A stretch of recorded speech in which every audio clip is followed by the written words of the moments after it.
So let's go ahead and install the 7th element board into the Dangerous Power G3. So now what we're doing is let's go ahead and just remove the grips.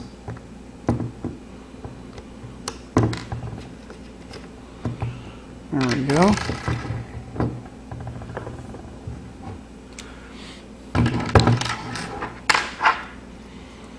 And let's go ahead and remove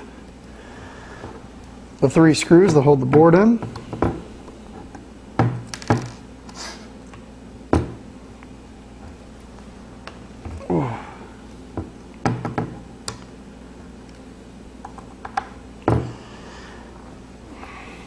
Now generally the hardest part with getting the Dangerous Power board out is removing the Molex connectors. So let's see what kind of a fight these put up.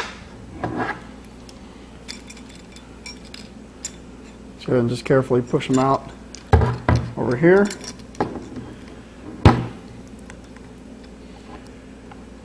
And like I've told you guys many times in the past, you always want to grab the plastic connectors, not the wires. Now if the connector comes off, that's okay, we can slide that back on.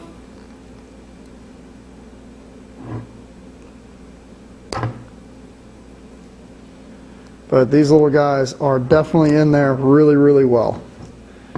There we go. Out it goes. Very cool. So we got the old board out. Let's go ahead and take out the 7th element board.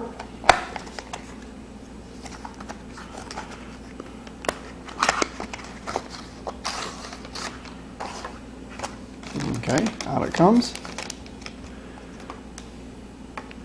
Now the 7th element board, they very highly recommend that you use the custom products trigger. So what we'll do is before we install it is let's go ahead and remove the stock trigger. And I need to get a slightly smaller Allen key.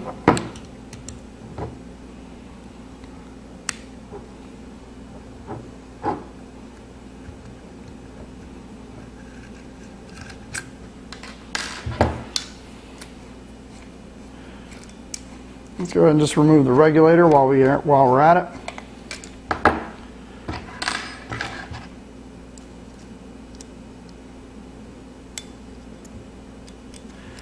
And we'll unscrew the front screw on the grip frame.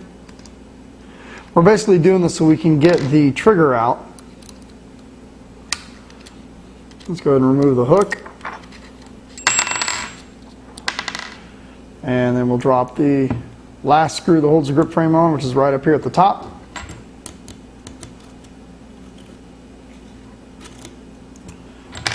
There we go.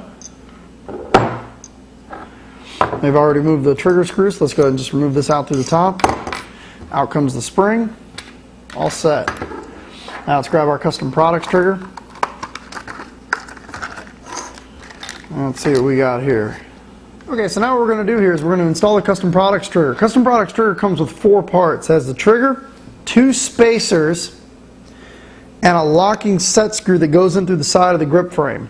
Now the first thing you want to do is drop the spring back into the gun.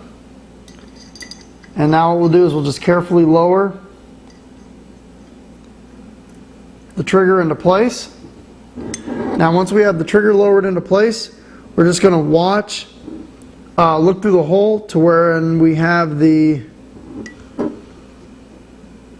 hole lined up perfectly so the set screw can press against it.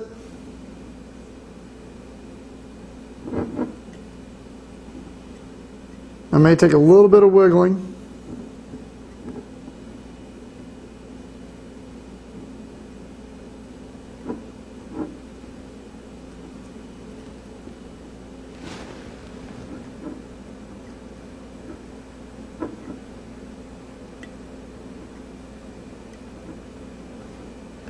There we go.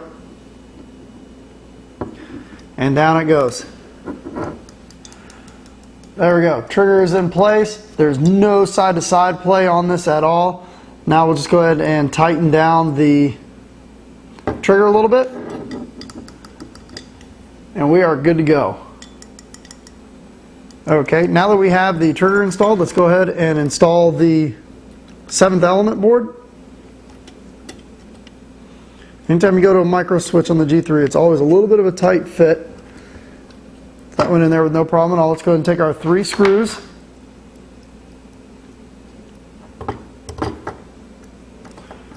Let's get the board tightened back down. Now let's go ahead and feed the cables in through the top.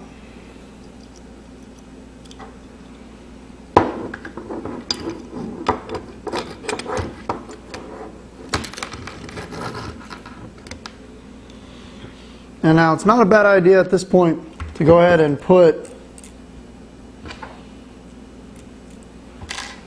it's not a bad idea at this point to go ahead and use 1 screw and just lock the frame down.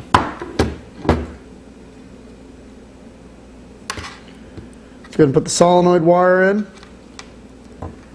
Now let's go ahead and drop in the eye wire. There we go. Let's go ahead and go get a battery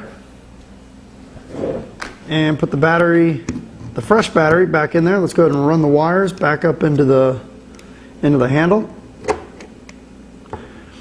And now what we're going to do is start putting the gun basically back together. Grip frame back on here, the grips back on. Now there's two different sizes of screw. You got a short screw and a long screw.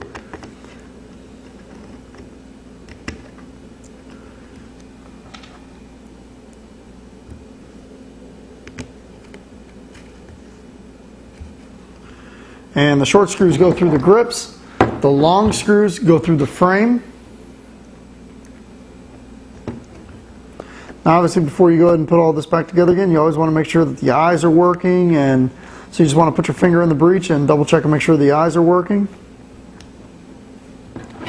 There we go. Now that we get everything back together again, let's just give it one more snug, make sure everything's on here nice and tight. There we go.